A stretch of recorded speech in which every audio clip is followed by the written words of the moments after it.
मैं चाहती हूं कि आप श्री हरि नारायण और महादेव मेरे पुत्र का प्रारब्ध परिवर्तित कर दें, उसे देवत्व प्रदान करें।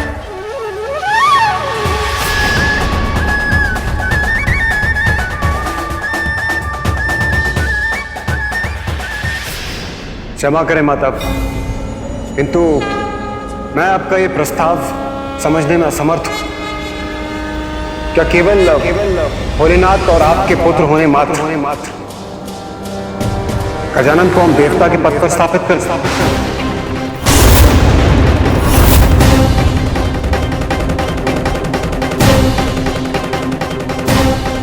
नहीं देवराज, उसे देवत्व प्रदान कीजिए, क्योंकि उसमें ही गजानन की सुरक्षा निहित है। यदि देवता बनकर यज्ञ के हावेश का भाग उसे भी प्राप्त होगा तो उसे बल मिलेगा, सभी संकटों का सामना करने में सक्षम होगा, सुरक्षित रहेगा, कोई अनिष्ट उसके निकट भी फड़क नहीं सकेगा। हाँ, ये उचित है। गजानन को देवत्व प्रदान करके हम उनकी सुरक्षा को सुनिश्चित कर सकते हैं।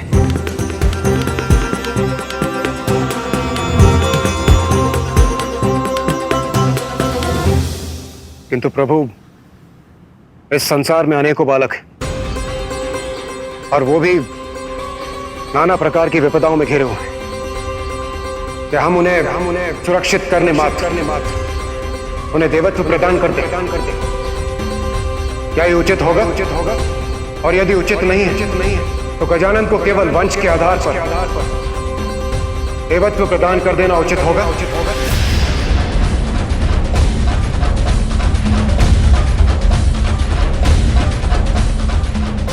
मात्र माता पार्वती और भोलेनाथ का पुत्र होने कारण हम उन्हें वो पद प्रदान करते जिस पद की योग्यता प्रमाणित करने के लिए उन्होंने अब तक कुछ भी नहीं किया, जिस पद के दायित्वों की उन्हें कोई समझ नहीं।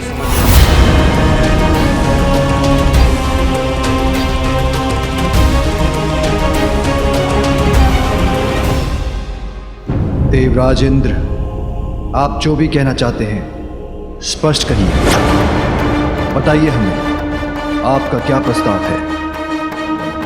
क्षमा करें महादेव, किंतु मुझे आपके पुत्र से कोई द्वेष नहीं और ना ही मैं उसका कोई अहित चाहता हूं। जब उन्हें एक नवीन शीश की आवश्यकता पड़ी तो प्रभु वो मैं ही था जो उनके लिए शीश लेकर आया था। फिर मैं उनका अहित कैसे चाह सकता हूं प्रभु? इसलिए आप जो भी निर्णय लेंगे वो मुझे स्वीकार होगा। किंतु प्रभु, मेरा एक प्रश्न है, यदि आप अनुमति दे तो मैं पूछने का साहस करूं।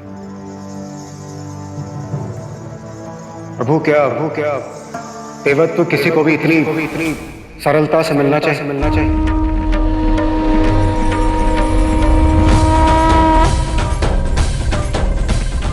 देवत्व प्राप्त करने का एकमात्र कारण योग्यता प्रमाणित करने वाला कर्म होना चाहिए,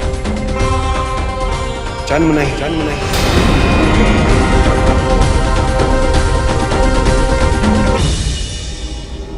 यदि जन्म से ही देवत्व प्राप्त होने लगे तो कर्म की क्या महिमा रह जाएगी? देवराज उचित कह रहे हैं। देवराज उचित कह रहे हैं। देवराज उचित ही तो कह रहे हैं। देवराज उचित कह रहे हैं। आप ही बताइए महादेव, क्या मैं उचित नहीं कह रहा? गौरी, देवराज इंद्र उचित कह रहे हैं।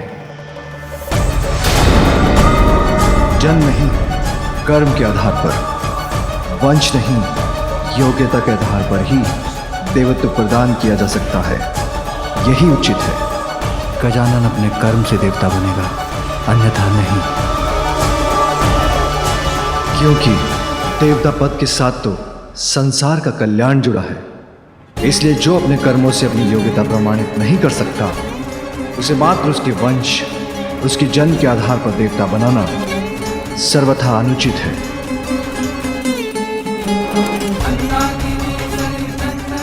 पार्वती माँ है, उनकी ममता अपने स्थान पर उचित है, क्योंकि माँ अपनी संतान के लिए कुछ भी कर सकती है। किंतु हम देवता हैं और पार्वती और मैं तो त्रिदेवों में सम्मिलित हैं, इसलिए हमारा दायित्व तो अन्य सभी देवताओं से बढ़कर है। दायित्व कर्तव्य के आगे निजी संबंध और निस्वार्थ का कोई मूल्य नहीं होता। इसलिए समय के साथ साथ मेरा पुत्र गजानन अपनी योग्यता प्रमाणित करेगा, तभी उसे देवत्व प्रदान किया जाएगा, अन्यथा नहीं।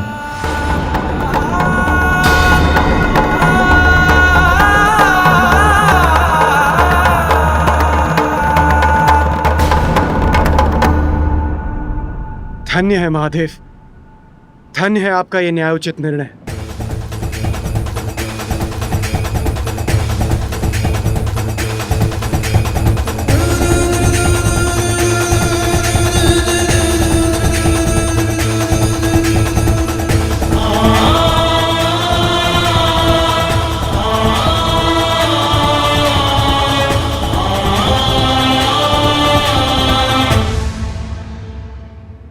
माँ, मुझे भूख लगी है।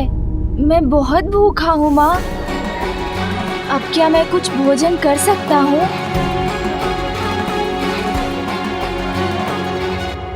इसे देवत्व प्रदान करने पर इतना गहन परामर्श हो रहा है, उसे बस अपनी भूख की चिंता है। माँ, मुझे भोजन करने की अनुमति दीजिए ना। अब मुझसे भूख सहन नहीं हो रही। हाँ पुत्र, मैं तुम्हें अवश्य भोजन कराऊंगी। माँ के पल्लू से चिपका ये बालक देवता बनने योग्य तो कदापि नहीं। भोले के नंदन भी भोले भाले, राग द्वेष व्यर्थ ना मन में पाले। माता के आंचल को पाके प्रसन्न, भोजन में क्रीड़ा में रहते मगन। क्या है देवत्व वो अनभिज्ञ है, माता के नेह पे कृतज्ञ है। इंद्र से यद्यपि माता को पितर, किंतु माँ पुत्र को देख के पुलकित।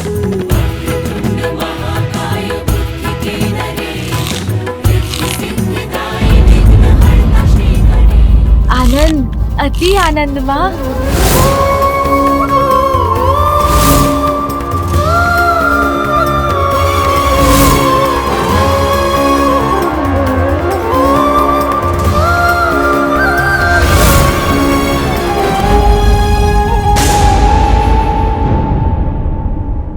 देवत्व प्राप्त करने का एकमात्र कारण योग्यता प्रमाणित करने वाला कर्म होना चाहिए।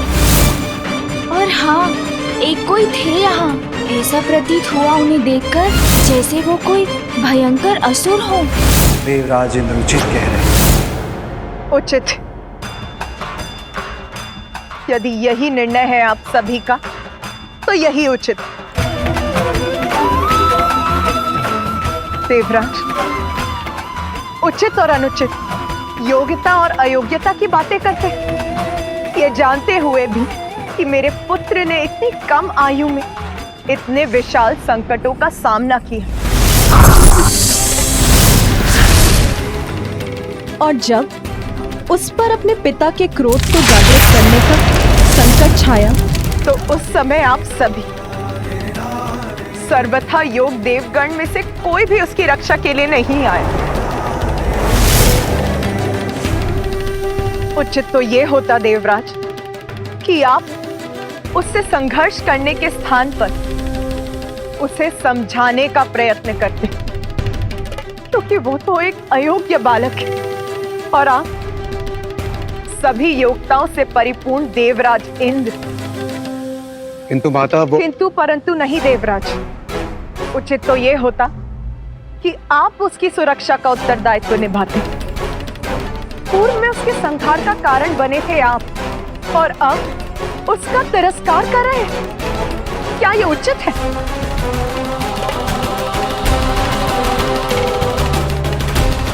किंतु अब तो मेरे लिए आपसे कोई भी अपेक्षा करना ही अनुचित है। मैं हूं उसकी मां, जन्म दिया है मैंने उसे, सर्वथा समर्थ हूं मैं, तो उसकी रक्षा करने का दायित्व भी मैं ही निभाऊंगी।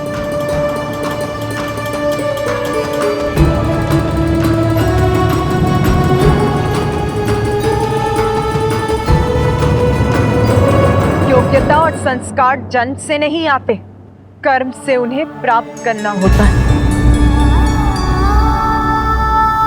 उचित कह रही हूं ना मैं देवराज इंद्र? देवता है ना आप, और आप सभी भी। बहुत गर्व है ना आप सभी को देवता होने पर।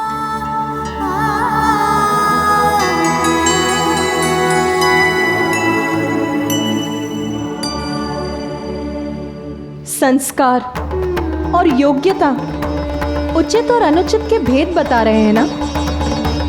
तो ये भी बताइए मुझे कि बिना अवसर प्रदान किए एक छोटे से बालक का तिरस्कार कहाँ का संस्कार है इंद्रदेव? पार्वती के मन में उमड़ी ममता।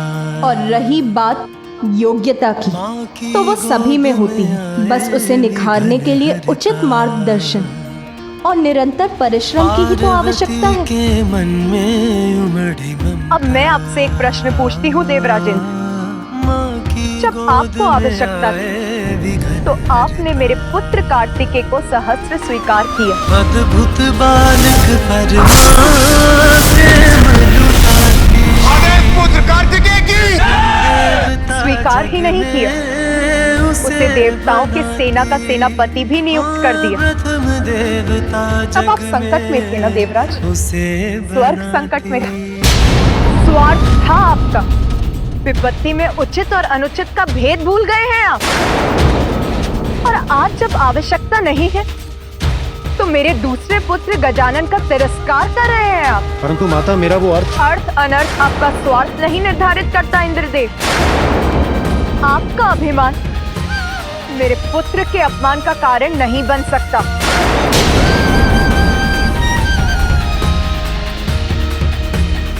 सुनिए सभी, मैं महादेव की अर्धांगिनी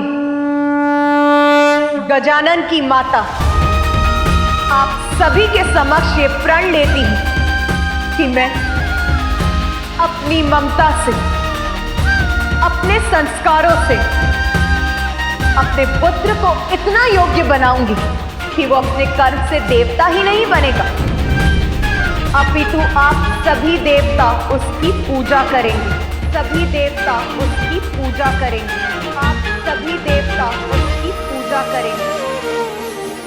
और ये योग्यता वो प्राप्त करेगा अपने जन्म से नहीं, अपने कर्म से। मेरा पुत्र गजानन प्रथम पूज्य बनेगा, प्रथम पूज्य बनेगा, प्रथम पूज्य बनेगा, प्रथम पूज्य बनेगा।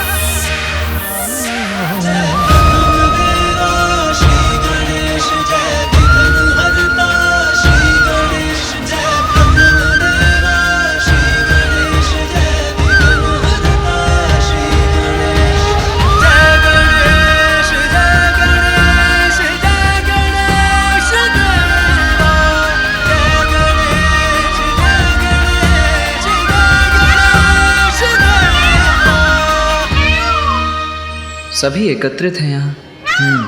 उत्सव है, तो फिर माता का व्याकुल स्वर मेरे कानों को क्यों भेद गया? महादेव प्रणाम। अब हमें जाने की अनुमति दीजिए।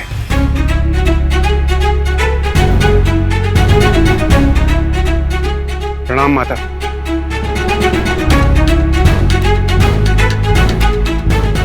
गजमुख गजानन, महादेव और माता पार्वती के पुत्र होता हूँ, और ये तुम्हारा सौभाग्य है। उसी में संतुष्ट रहो। देवत्व प्राप्त करने के योग्य नहीं होता।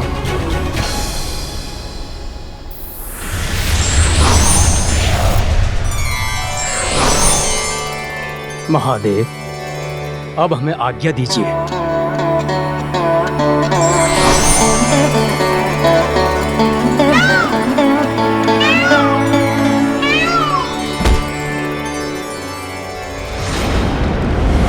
पाताल स्वामिनी सिंहिका, कितना आनंद आएगा मुझे जब ये गूंज पाताल को ही नहीं अपितु समस्त संसार को ध्वनित कर देगी। आहा, मेरा राजमुकुट है ये, और ये सिंहासन भी पाताल की सर्वे सर्वा असुरों की रानी हूं मैं।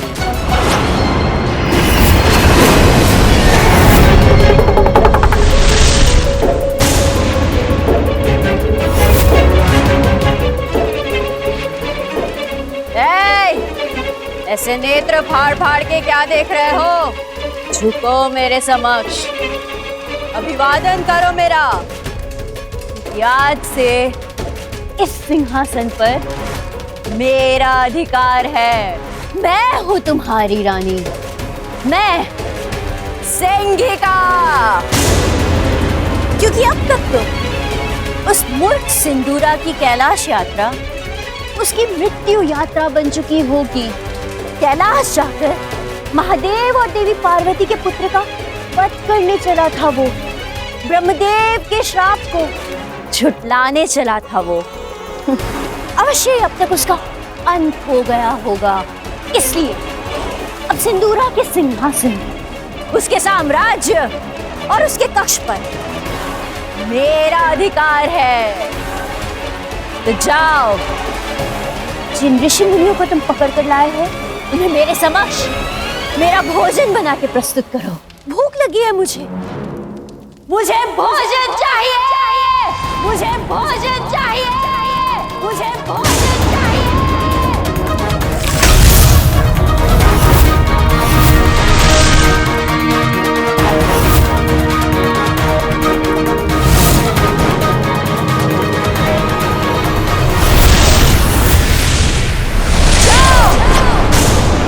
मेरे आदेश का पालन करो, अन्यथा इस बार तुम्हारा शीश तुम्हारे घर से विलग हो जाएगा।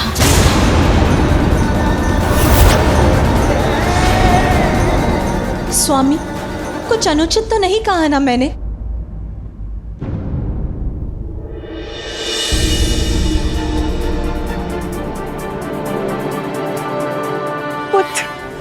माता का हृदय तो सब कुछ जान लेता है। मेरे बिना कुछ कहे ही माता को आभास हो गया कि मैं यहाँ हूँ। मेरा पुत्र। हाँ माता, आपका पुत्र यही है। मैं आ गया हूँ माँ। अब आपके सब कष्टों को दूर कर दूंगा मैं।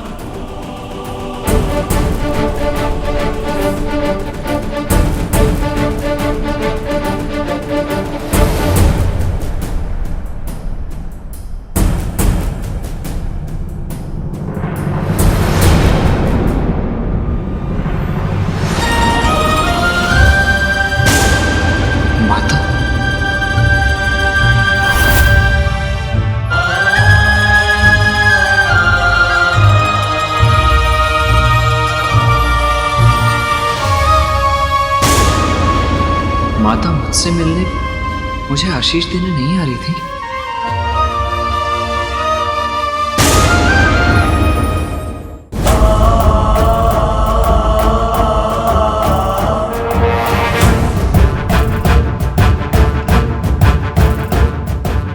का स्पर्श भी न कर सके। उसकी कोमल प्राण सभी विपदाओं से सुरक्षित रहे, बस इतना ही चाहती थी। माता ने मुझे देखकर भी मुझे अनदेखा कर दिया। कौन है ये जिसे माँ अपना पुत्र बुला रही है? तो क्या कुछ अधिक मांग लिया मैंने, जो किसी ने भी मेरा समर्थन नहीं किया? मेरे प्रस्ताव को अस्वीकार कर दिया, मेरे पुत्र का उपहास किया, तिरस्कार किया उसका।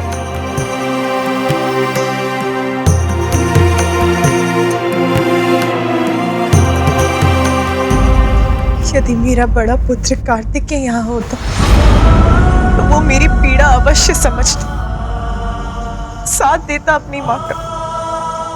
तो माता ने अनदेखा नहीं किया मुझे। सत्य तो ये है कि उन्होंने मुझे देखा ही नहीं।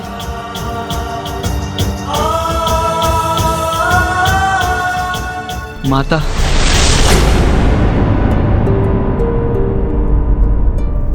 ये स्वर तो मेरा पुत्र।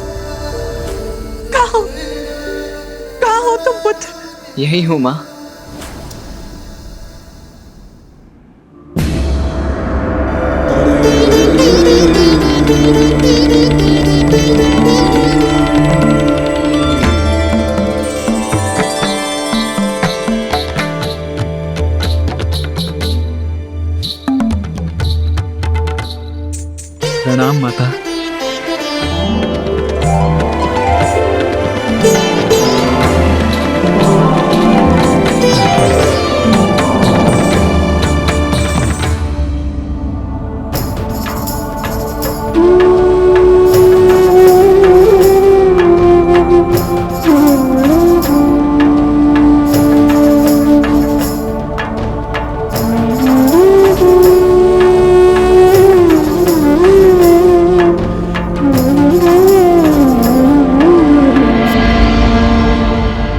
प्रणाम पिताश्री।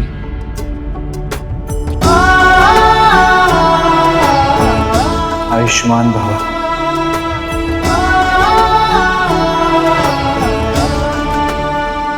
पुत्र तो मां गए पुत्र।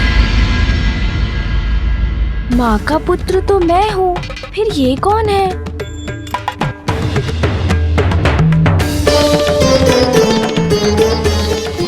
ये विचित्र कछमुख बालक कौन है और ये मेरे और माता के मध्य क्यों है? इसका हमारे परिवार से क्या संबंध?